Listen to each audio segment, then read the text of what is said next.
জুলাই মাসের শেষ নাগাদ চলতি অর্থবছরের প্রথম মুদ্রানীতি প্রকাশ করবে বাংলাদেশ ব্যাংক, যেখানে মুদ্রাস্ফীতি নিয়ন্ত্রণের পাশাপাশি অর্থনৈতিক প্রবৃদ্ধিকে সম্প্রসারিত করার দিকটি গুরুত্ব পাবে। নতুন মুদ্রানীতিতেও সংকোচনমূলক অবস্থান ধরে রাখার ইঙ্গিত দিচ্ছে কেন্দ্রীয় ব্যাংক।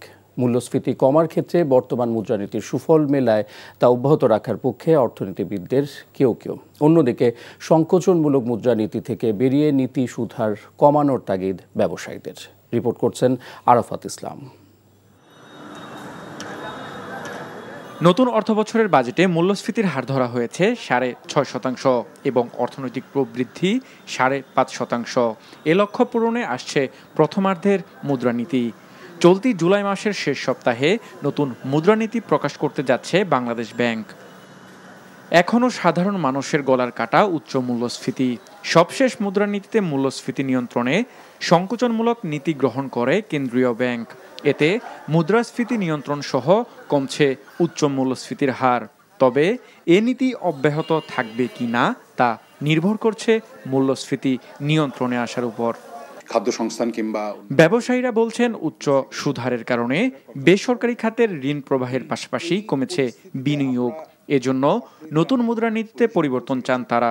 এই মনিটারি পলিসি যদি খুব তাড়াতাড়ি রিভার্স না করি, তাহলে বেসরকারি খাতের বিনিয়োগ বাড়বে না।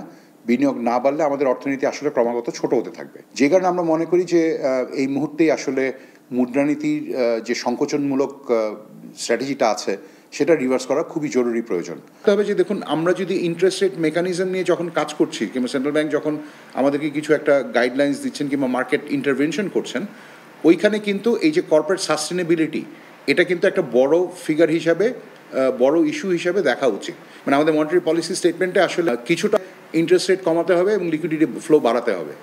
অন্যদিকে মূল্যস্ফীতির লাগাম টেনে ধরাকে প্রাধান্য দিয়ে সংকোচনমূলক মুদ্রানীতি অব্যাহত রাখার কথা বলেন এই অর্থনীতিবিদ। সাম্প্রতিককালে মুদ্রানীতি কিছুটা হলেও সুফল দিচ্ছে। এই সুফলকে ধরে রাখার জন্য নীতিকে অব্যাহত রাখতে হবে, যে এই সংকোচনমূলক পদ্ধতি আছে। কারণ এই মুহূর্তে মূল্যস্ফীতি কমছে, কিন্তু বিনিয়োগকে বাড়ানোটা, তেজি করাটা, কর্মসংস্থানটাও একটা গুরুত্বপূর্ণ বিষয়। সেহেতু মুদ্রানীতি এবং আর্থিক খাতের নীতির ভিতরে সমন্বয়টা গুরুত্বপূর্ণ, যাতে অর্থপ্রবাহ ব্যক্তি খাতে সংকুচিত না হয়ে যায়। একটি নির্দিষ্ট সময়ে অর্থনীতির গতি প্রকৃতি, প্রবৃদ্ধি, মূল্যস্ফীতি নিয়ন্ত্রণ সহ বাজারে কী পরিমাণ অর্থের সরবরাহ থাকবে তা নির্ধারিত হয় মুদ্রানীতির মাধ্যমে। আরাফাত ইসলাম, এনটিভি নিউজ, ঢাকা। বান্ডেল থাকলে প্রতি সেনমানিতে টাকা বাঁচবে। বিকাশ সেনমানি বান্ডেল কিনে জিতুন প্রতি লেনদেনে।